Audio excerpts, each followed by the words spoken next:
Mesdames, Messieurs, bonjour et bienvenue dans cette édition. Voici pour vous le sommaire. À la frontière Malanville, les populations peinent à circuler librement. La seule voie d'accès aujourd'hui est celle fluviale. Et pour rejoindre Gaïa, du côté du Niger, les populations sont obligées de traverser le fleuve Niger. Nos envoyés spéciaux sont allés jusqu'à l'embarcadère pour vivre l'ambiance qui prévaut actuellement sur le fleuve Niger. Ensuite, le mois d'octobre de chaque année est dédié à l'initiative dénommée le mois du consommation local dans la sous-région.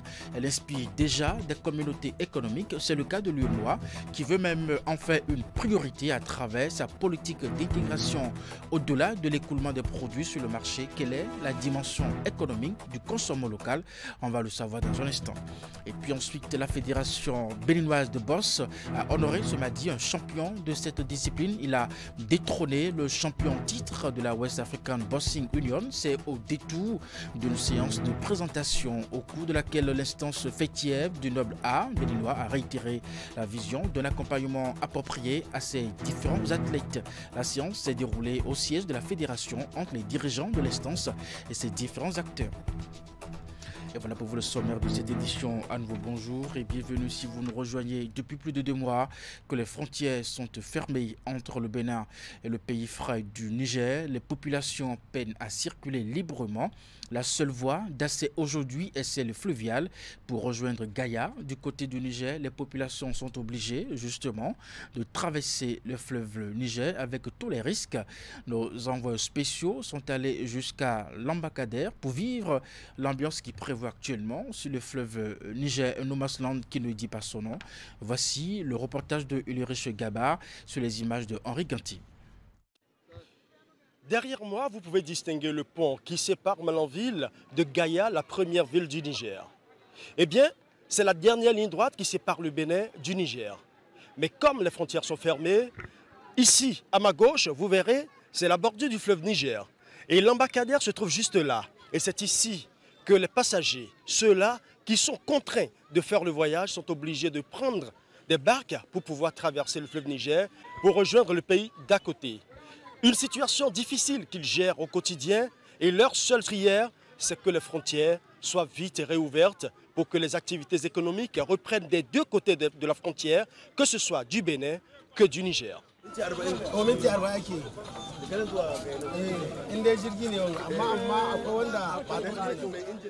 1500 francs CFA Malanville-Gaïa. C'est la somme à dépenser pour bénéficier d'un passage sur le fleuve Niger. Le tarif ne prend pas en compte les frais de bagages qui sont, eux, négociés directement avec le piroguier. On ne prend pas plus de 1500 par passager, mais en ce qui concerne les bagages, on fait le prix, on s'entend. Et quand le procureur était arrivé par rapport au prix des passagers et des bagages, donc nous prions Dieu que les douaniers nous allègent un peu aussi la tâche pour nous faciliter un peu les choses. Ils sont nombreux ces hommes et femmes, contraints de faire la traversée sur l'eau, puisque les frontières terrestres entre le Bénin et le Niger sont fermées jusqu'à nouvel ordre. Depuis un peu plus de 2 mois, ces passagers forcent la voie fluviale, même si les risques sont énormes. Comme vous avez vu, on est forcé de passer par ici. On a notre famille qui est avec nous. On va attendre un peu. Dans peu de temps, les bagages vont se charger dans les pirogues et comme ça, on va pouvoir traverser et aller de l'autre côté.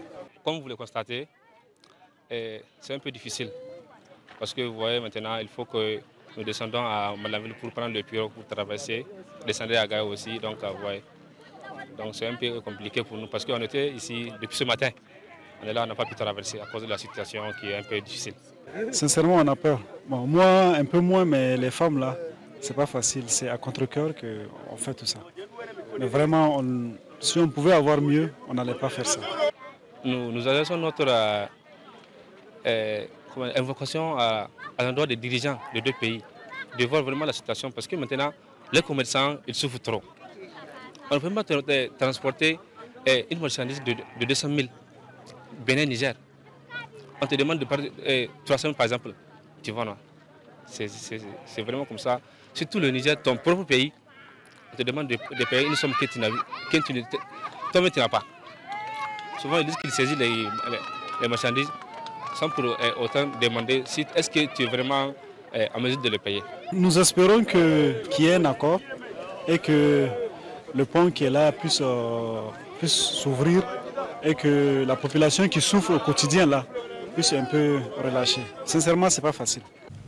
Aussi proche que puisse paraître ce pont, qui se distingue nettement à distance, nul ne peut le franchir des deux côtés tant que les frontières resteront fermées. La situation semble toujours tendue entre les autorités des deux pays, une situation qui n'est pas de nature à faciliter la vie aux populations. Nous restons avec nos envois spéciaux abandonnés sur le triste sort depuis plus de 2 mois. Les chauffeurs de camions bloqués à la frontière de Malanville et leurs apprentis traversent des moments difficiles. Ils ont épuisé leurs provisions financières et alimentaires. Ils appellent les personnes de bonne volonté au secours. Une de nos équipes est allée toucher du doigt la dure réalité dans les communes de Candy et de Malanville. Voici comment vivent ces camionneurs au bord de la route et sur certains parcs. Reportage. Sous le camion, ces jeunes conducteurs préparent le repas de midi. C'est le seul repas du jour puisqu'ils sont en mode récession économique. Bloqués à la frontière de Malanville depuis un peu plus de 2 mois, ils peinent à joindre les deux bouts. Pour pouvoir trouver à manger, c'est difficile. Trouver de l'eau même. La pompe qui était ici s'est gâtée, donc on va en ville pour chercher l'eau. On marche plus de 30 minutes avant de trouver l'eau. Pour la sécurité des marchandises, comme ceci-là que tu vois, Abdel Fattah, elle fait une fada là-bas, là, jusqu'à 3 heures, on va le donner à taille. Comme il y a trop de voleurs, 13 heures pile, on peut te voler. Même maintenant, on est ici, on peut te voler là-bas. L'endroit là, c'est pas bon. La plupart du temps, on dort sur les bases. Si la pluie arrive, on rentre dans les cabines. S'il n'y a pas de pluie, on dort sur les bases. C'est parce que Escode, on ne peut pas ouvrir et regarder comment ça y est. Mais des fois, tu viens ici, là, si la pluie a tombé, et on va trouver le riz, les choses, et ça sent. Pour la plupart originaires du Bénin, du Togo, du Ghana et du Niger, ces chauffeurs de camions se sentent oubliés et abandonnés. Sans provisions et sans argent, ils sont obligés de faire de petits jobs sur place pour survivre.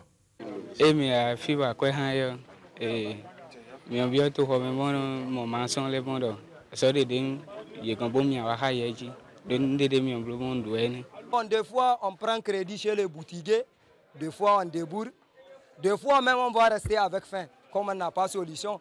Il y a d'autres même, ils vont te réveiller 3 heures du matin. Mon frère, il faut me donner gari un peu. La plupart des apprentis que moi je connais actuellement, nous on sort au bord des routes, là où les voies sont crevées, là on essaie de remplir et les chauffeurs qui passent. Certains chauffeurs qui passent là, on les salue, certains nous donnent quelque chose, d'autres ne nous donnent rien. On a très faim, rien ne va pas, même les patrons, si tu les appelles pour dire l'argent, ils disent que si ça ne va pas, là aussi ne se rappelle même pas d'eux encore. Et c'est justement ce cri de détresse qui a poussé certains transporteurs à effectuer une descente sur le terrain pour constater les conditions pénibles dans lesquelles vivent ces chauffeurs et leurs apprentis. Les transporteurs leur ont apporté un peu de vivres pour les soutenir. On les remercie beaucoup. Nous aussi, on est ici, on est en train de prier, de demander Dieu que notre frère n'a qu'à faire effort, qu'ils vont ouvrir la frontière. De Candy à Malanville, la distribution symbolique des vivres a été d'un grand réconfort pour les chauffeurs de camions et surtout pour leurs apprentis. Une opération de distribution qui n'a pas été une partie de jeu pour les donateurs.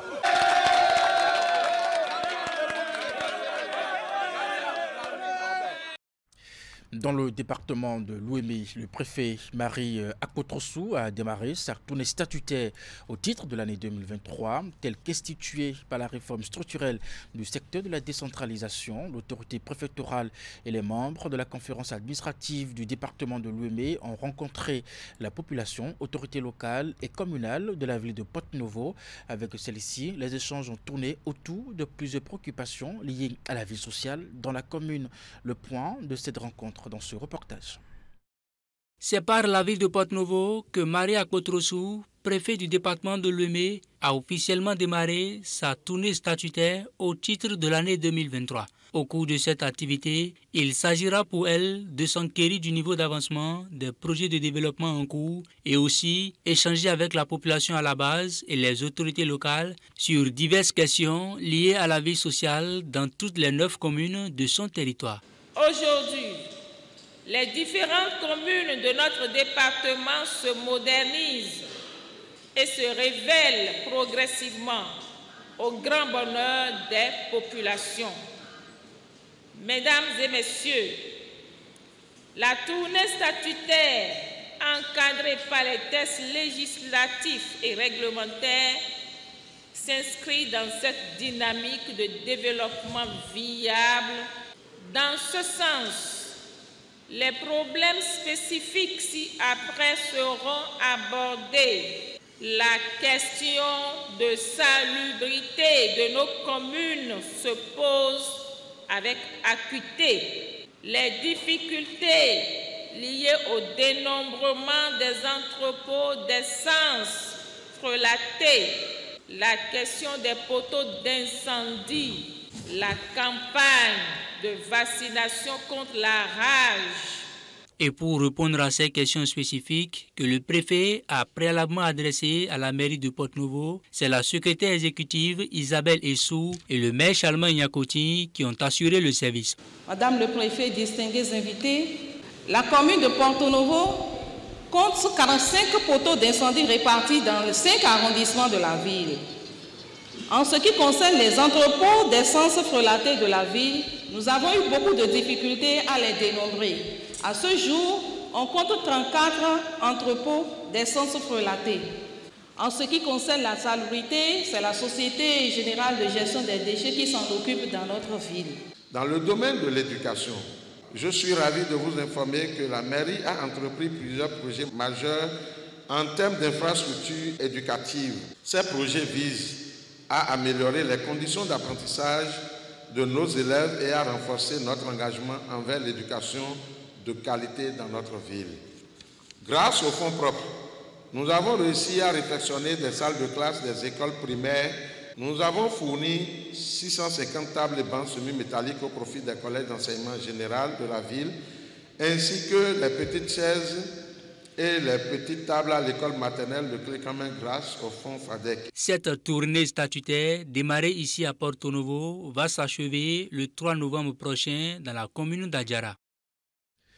La foire interdépartementale du consommé local initiée par l'État béninois au cours de ce mois d'octobre se poursuit à travers le pays.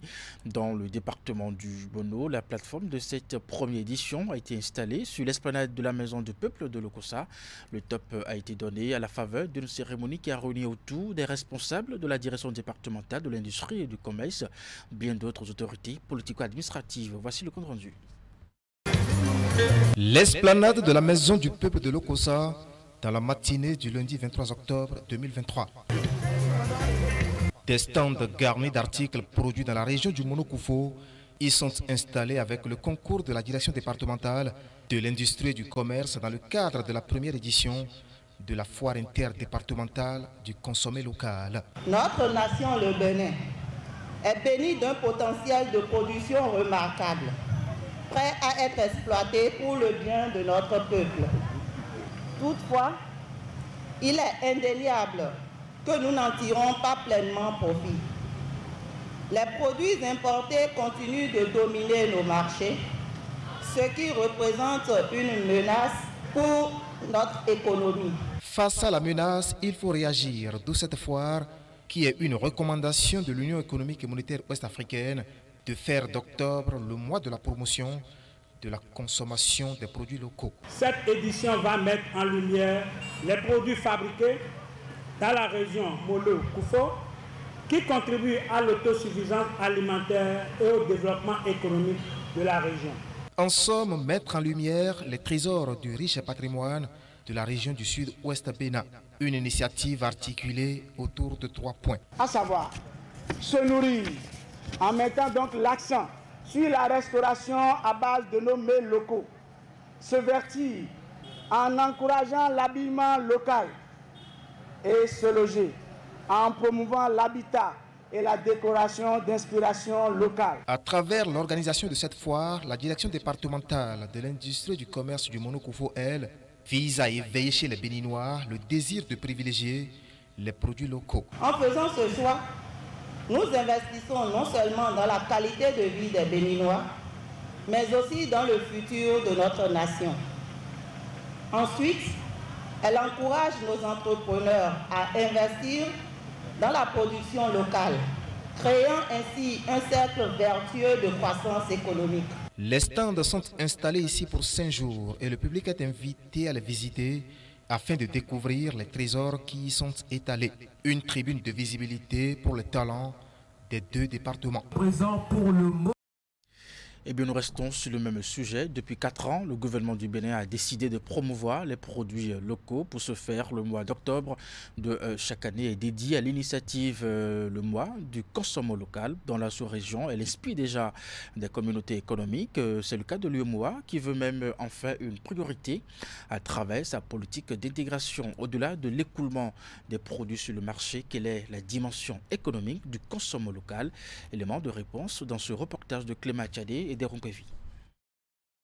c'est une initiative du gouvernement du Bénin qui sert d'exemple et de repère pour une volonté politique et économique régionale. Le mois du consommation local. Pour la 4e édition du mois du consommation local ouvert au Bénin, l'initiative a pris la dimension d'un grand marché de l'UEMOA dédié aux produits des pays membres. Une première dans l'Union économique et monétaire ouest-africaine. L'objectif est de mieux prôner la valorisation des ressources nationales par la transformation locale des produits, les habitudes de consommation au sein de chaque pays. Plus de 3 ans après, quelle est la portée économique du mois dédié à la consommation locale? Ce que nous souhaitons là, comme consommer local par rapport à un pays donné, par rapport au Bénin, c'est consommer les produits du Bénin, mais c'est consommer aussi les produits des 7 autres États membres de l'UEMOA. Je pense que c'est une bonne initiative du gouvernement de consacrer tout un mois au consommé local, parce que si nous produisons localement et nous ne consommons pas, les gens ne vont pas produire. Or, l'emploi vient de la production. Donc, si nous consommons des biens locaux, nous créons des emplois localement, alors que si nous consommons des biens qui viennent de l'étranger, nous créons d'emplois là-bas. Au-delà de la production, le mois du consommation local est aussi une opportunité de stimuler la transformation locale. Pour l'agrégé des sciences économiques et de gestion, le Bénin pourrait également maximiser son potentiel en matière de devises et surtout équilibrer sa balance commerciale. L'industrie locale doit être orientée vers l'exploitation pour que nous gagnions des devises, mais ça doit être aussi orienté vers la substitution en importation et vers les biens que nous consommons localement. Parce que nous avons besoin des devises, parce que nous voulons acheter à l'extérieur. Or, si nous remplaçons les produits que nous consommons par des produits locaux, nous n'aurons plus besoin de devises. Donc, à partir de ce moment, c'est la politique de substitution à l'importation, c'est une bonne politique. À côté des réussites enregistrées, l'initiative éprouve un certain nombre de difficultés. Le faible pouvoir d'achat des citoyens, le rapport qualité-prix et la fiscalité de ces produits locaux. Mais pour qu'on puisse vraiment promouvoir ça, il faut que pour le consommateur, on ait à la fois la qualité et le moindre prix. Nous sommes dans un système peut-être de l'OMC, de la CEDEAO, ou bien même de la ZL4 maintenant où il y a une zone de libre-échange continentale. On ne peut pas toujours protéger nos frontières, mais on peut toujours utiliser des mécanismes pour que nos producteurs locaux puissent produire des biens qui reviennent relativement moins chers lorsqu'on les consomme localement que les biens importés. Quoi qu'on dise, le mois du consommation local contribue à la croissance économique du pays. Pour mieux le promouvoir et faire bénéficier le pays de ses avantages, chaque citoyen doit jouer sa partition en achetant et en consommant davantage le Made in Bénin. Dans la suite de cette édition, campagne de sensibilisation des acteurs de la chaîne de transport. L'activité démarrée depuis quelques jours va durer 2 semaines. C'est une initiative du ministère du cadre de vie et du transport chargé du développement durable portée par l'Agence nationale pour le transport terrestre. Plusieurs équipes sont envoyées sur le terrain. Dans le zoo, la délégation était sur le Pacabus d'Agbangon ainsi que les 2 grandes gares routières de la ville de Boykan. Voici les images. L'exercice est assuré par une délégation de l'Agence nationale pour le transport terrestre ANAT, conduite par le directeur des titres et transports. L'équipe était sur le Pacabus d'Agbangon, de même que les gares routières du marché et de Saclo. La descente s'inscrit dans le cadre d'une campagne de sensibilisation entamée depuis quelques jours. Force est de constater aujourd'hui que les conducteurs, les transporteurs se livrent à de mauvaises pratiques de transport mixte où dans le même véhicule, on fait le chargement des personnes en même temps que le chargement des marchandises. Cette mission vient à point nommé en termes d'éducation routière pour qu'ils comprennent les risques, les dangers qu'ils courent en se livrant à ne pas respecter les normes, les prescriptions qui encadrent le transport en République du Bénin. Le transport mixte est interdit depuis 1979. Il y a des décrets, il y a des arrêtés d'application. Et le Bénin a ratifié également la convention de la CEDEAO qui l'interdit. Donc nous sommes venus rappeler tous ces aspects, tous ces éléments à ces acteurs de la chaîne de transport. Très attentif aux explications des visiteurs, l'auditoire n'a pas manqué de saluer la démarche tout en soulignant la pertinence du sujet. Ces acteurs de la chaîne du transport ont également mis l'accent sur diverses raisons qui justifient l'indélicatesse des conducteurs. Maintenant,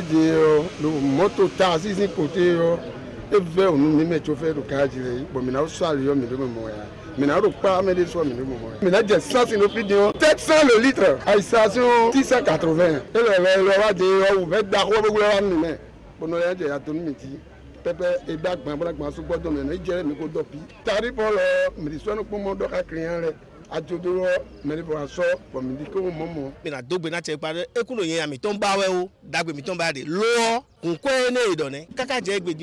Coût de vie et de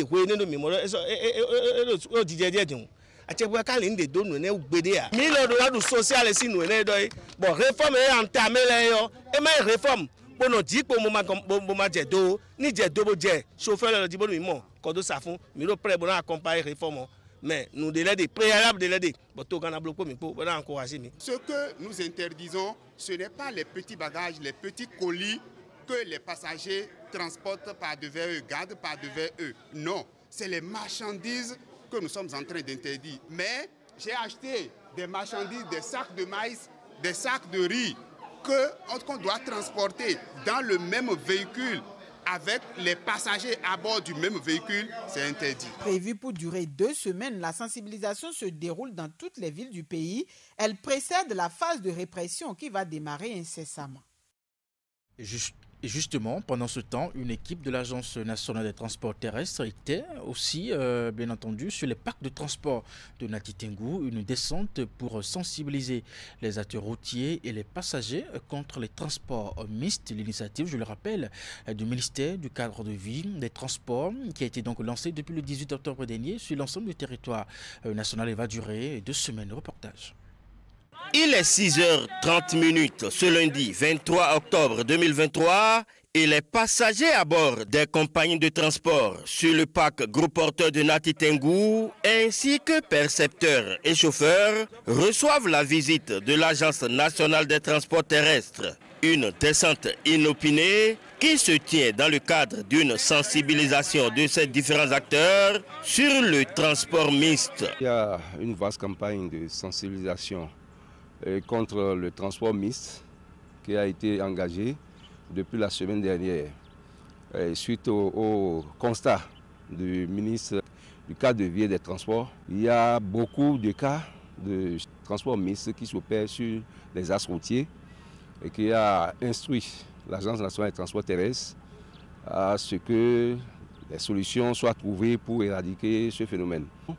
Il a été décidé que la NAT fasse 2 semaines de campagne de sensibilisation à l'endroit des acteurs afin de les informer de ce que c'est que le transport mixte, qui est défini comme le transport simultané de passagers et de marchandises à bord d'un même véhicule. Pendant cette opération de sensibilisation, les agents de l'ANAT ont contrôlé l'intérieur des bus, vérifié les différents papiers qui les autorisent à exercer dans les transports et ont eu des tête-à-tête fraternels avec ces acteurs.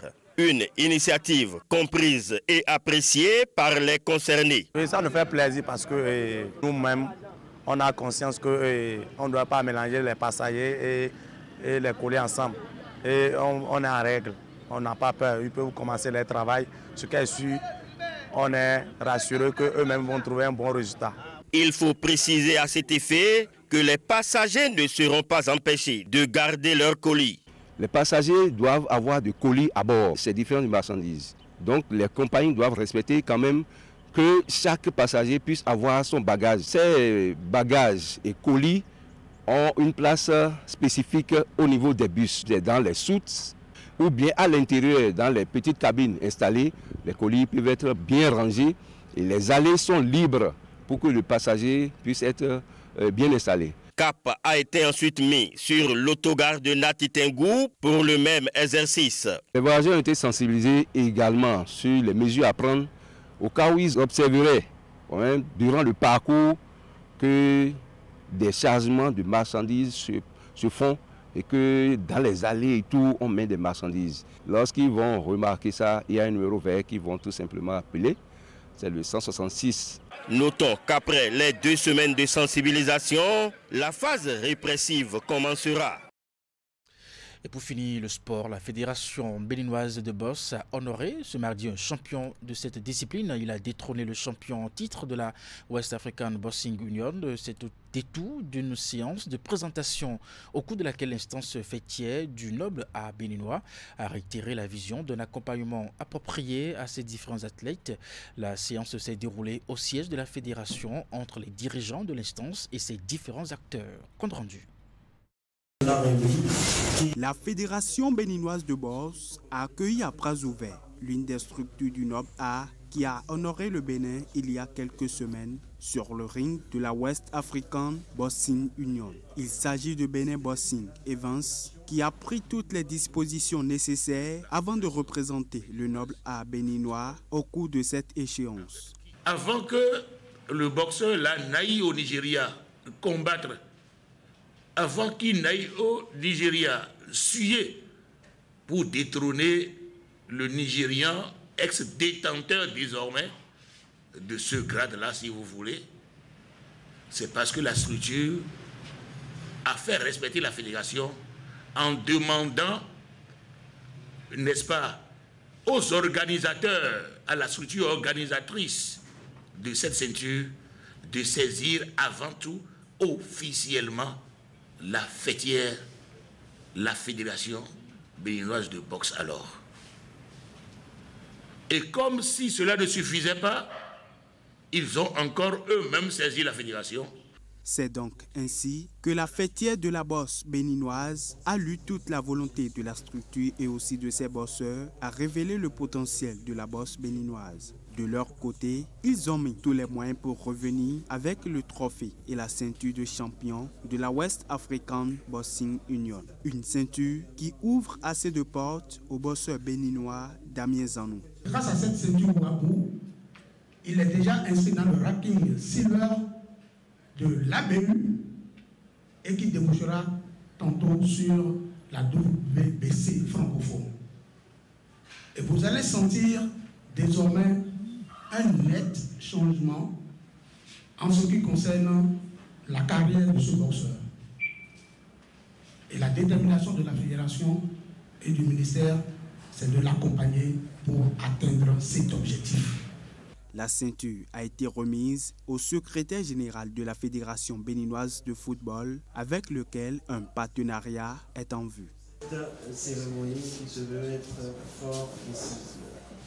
Tout comme Damien Zanou, tout bosseur qui aura la volonté de bien travailler de sorte à porter plus haut le flambeau du noble art béninois aura le soutien et l'accompagnement nécessaire de la Fédération béninoise de boxe. Avec les réformes mises en place depuis plusieurs années, l'instance travaille d'arrache-pied pour le bonheur de ses athlètes. Désormais, les choses vont se passer autrement. Madame, Monsieur, c'est la fin de cette édition. Merci de l'avoir suivi, de votre fidélité au programme de Canal 3 Télévision à 16h. Votre bulletin d'information 19h30, la grande édition de la soirée. Portez-vous bien et à très bientôt.